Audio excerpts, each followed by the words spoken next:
Hey, what's cool with y'all boys? It's EXO here back with another vid.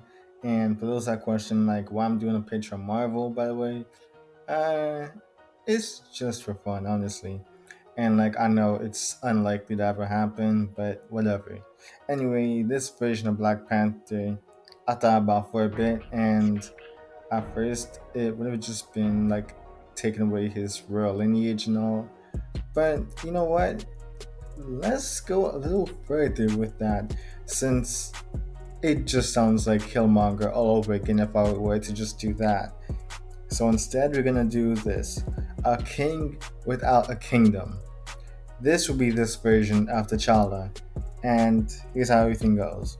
Though Wakanda was home to like large amounts of vibranium, they would fail to keep the substance a secret this time around. Instead, wars would actually break out over the highly desired metal.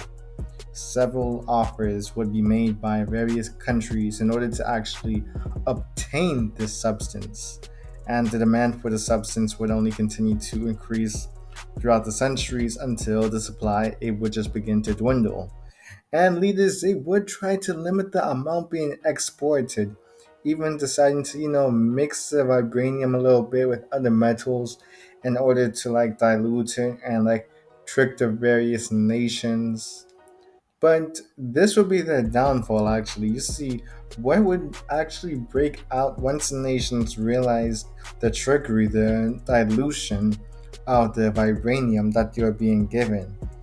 And Wakanda would find itself having to fend off against nations trying to forcefully obtain their vibranium. In another timeline, Wakanda would have had a technological advantage to like at least hold their own. But I mean, this would not be the case in this timeline.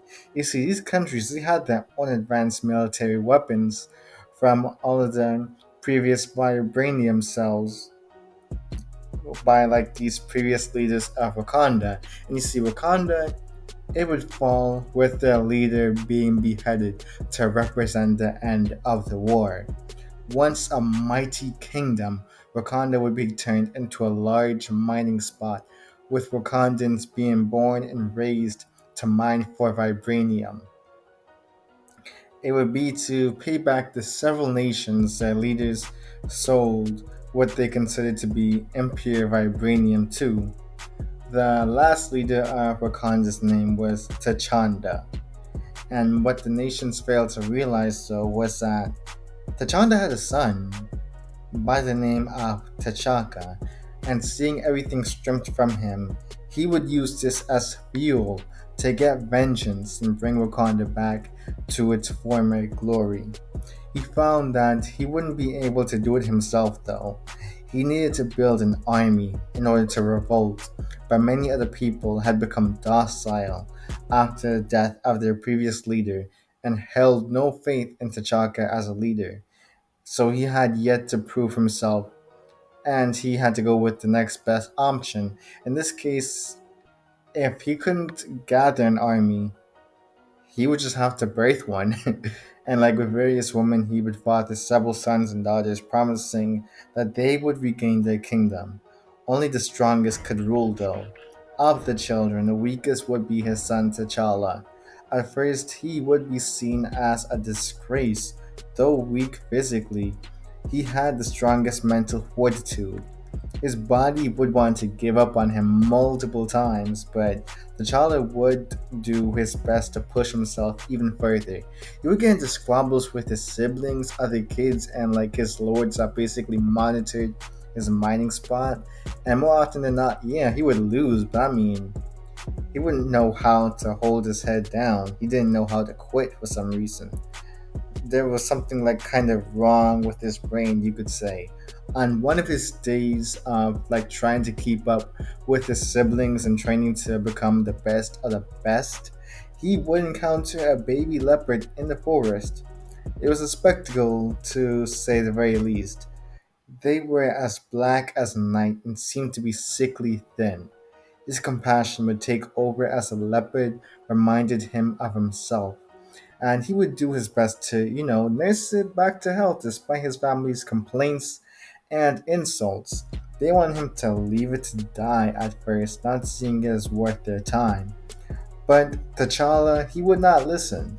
Over time, the leopard would actually grow to become stronger and even protect T'Challa, seeing him as its family now.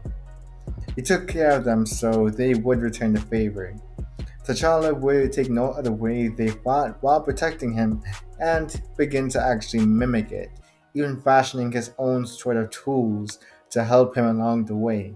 The two would grow to become stronger together, and T'Challa would climb up the hierarchy of strength.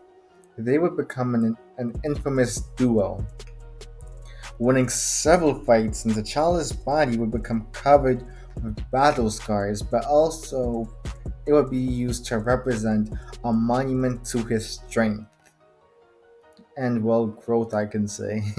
Like from a weak child to a strong warrior, he would find himself leading his brothers and sisters in fighting off the foreigners who took over his home. While they made progress, his trusty leopard, he would get captured one day and killed while the child was busy fighting off a group of soldiers. He would be heartbroken having grown up together with the leopard and fighting off several enemies with them. Heartbreak would turn to anger as he would raise up a battalion of soldiers that grew to admire the mighty T'Challa and have them put their lives on the front lines. With the ruthless tactics that T'Challa suddenly gained, this T'Challa would be relentless and making sure that the rest of the world would recognize Wakanda as a threat, and donning the title Black Panther as a nod to his greatest ally that had fallen by enemy hands. With the amount of loyalty T'Challa had gained during this time regaining land, his soldiers they would light themselves on fire while charging into battle if he asked so. The soldiers that killed this leopard, they would eventually be found and beheaded just as how his father was, alongside their leader.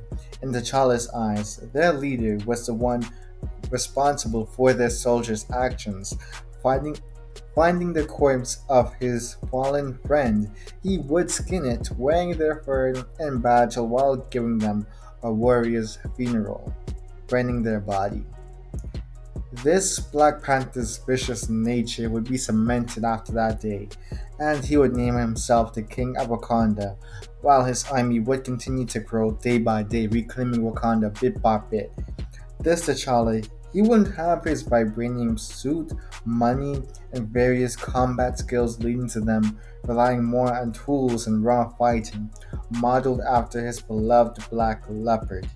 Over time, he would be able to get his hands on stocks of vibranium weapons, with his choice being a pair of vibranium gauntlets with claws to fit his more feral fighting style.